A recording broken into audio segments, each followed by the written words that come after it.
नमस्कार दोस्तों।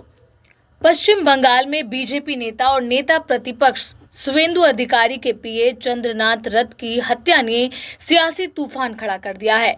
मध्य ग्राम में देर रात हुई ताबड़तोड़ फायरिंग के बाद बीजेपी सड़क पर उतर आई है। पश्चिम मेदिनीपुर में नेशनल हाईवे जाम कर प्रदर्शन किया गया।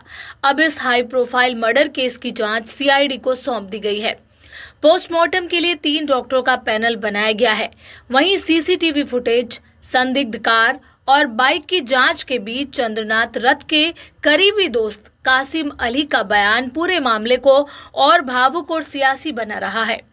दावा है कि हत्या से कुछ घंटे पहले ही दोनों की आखिरी बातचीत हुई थी। दोनों ने एक दूसरे से बातचीत की थी और दोनों बेहद खुश थे। पश्चिम बंगाल की राजनीति एक बार फिर गोली और खून के साए में आ गई है। बीजेपी नेता शुभेंदु अधिकारी के बेहद करीबी और उनके पीए चंद्रनाथ रथ की देर रात गोलियों से भूनकर हत्या कर दी गई। पुलिस के मुताबिक हमलावर बाइक और कार से आए थे। पहले पीछा किया गया, फिर गाड़ी रुकते ही ताबड़तोड़ फायरिंग की गई। चंद्रनाथ रथ के सिर, सीने और पेट में गोलियां लगी। ड्राइवर भी गंभीर रूप से घायल है। घटनास्थल से कई कारतूस और जिंदा गोलियां बरामद हुई है। शुरुआती जांच में फर्जी नंबर प्लेट वाली कार, पहले से खड़ी बाइक और रेकी की बात सामने आ रही है।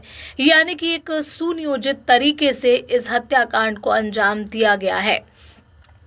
बंगाल के डीजीपी ने पुष्टि की है कि हमलावरों की कार बरामद कर ली गई है और सीसीटीवी फुटेज खंगाले जा रहे हैं। पश्चिम बंगाल में जब से इलेक्शन का रिजल्ट आया है, तब से ही हिंसा की घटनाएं बढ़ गई हैं और भारतीय जनता पार्टी सीधे तौर पर टीएमसी को इन सब घटनाओं के लिए जिम्मेदार मान रही है।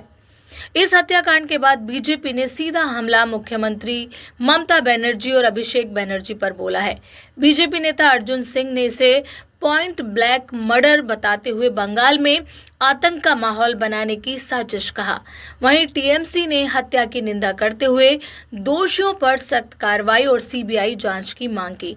यानी कि टीएमसी पर ही आरोप लग रहे हैं इस हत्याकांड को अंजाम देने के, और टीएमसी ही अब इस पूरे मामले में सीबीआई जांच की मांग कर रही है। राजनीतिक आरोप प्रत्यारोप के बीच अब पूरा फोकस जांच एजेंसियों पर है।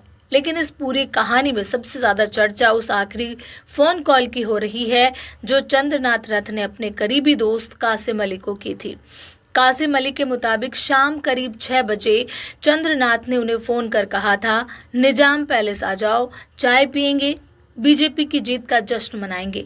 लेकिन कासिम नहीं जा पाए और उन्हें क्या पता था कि यही आखिरी बातचीत होगी। कासिम अली ने दावा किया है कि चंद्रनाथ पर नहीं, असली टारगेट शुभेंदु अधिकारी थे और काफी दिनों से रेकी चल रही थी। यानी कि बेहद गंभीर मसला है पश्चिम बंगाल के अगर परिक्षेप में देखा जाए तो। हत्या के बाद भावुक कासिम अली ने कहा कि हमारा चंद छीन लिया गया। उन्होंने आरोपियों के एनकाउंटर की मांग तक कर डाली। सोशल मीडिया पर उनका बयान तेजी से वायरल हो रहा है। उधर सीआईडी जांच में अब हर एंगल खंगाला जा रहा है। हमलावर कौन थे, किसने रेकी करवाई और क्या ये हत्या सिर्फ एक व्यक्ति की थी या इसके पीछे कोई बड़ा राजनीतिक संदेश छिपा है। बंगाल की राजनीति में अब यही सबसे बड़ा सवाल बन चुका है। आपको क्या लगता है कि चंद्ररथ की जो हत्या हुई है वो एक सुनियोजित साजिश थी या इसके पीछे बहुत बड़ा राजनीतिक मकसद? आप अपनी राय हमें कमेंट के जरिए बता सकते हैं।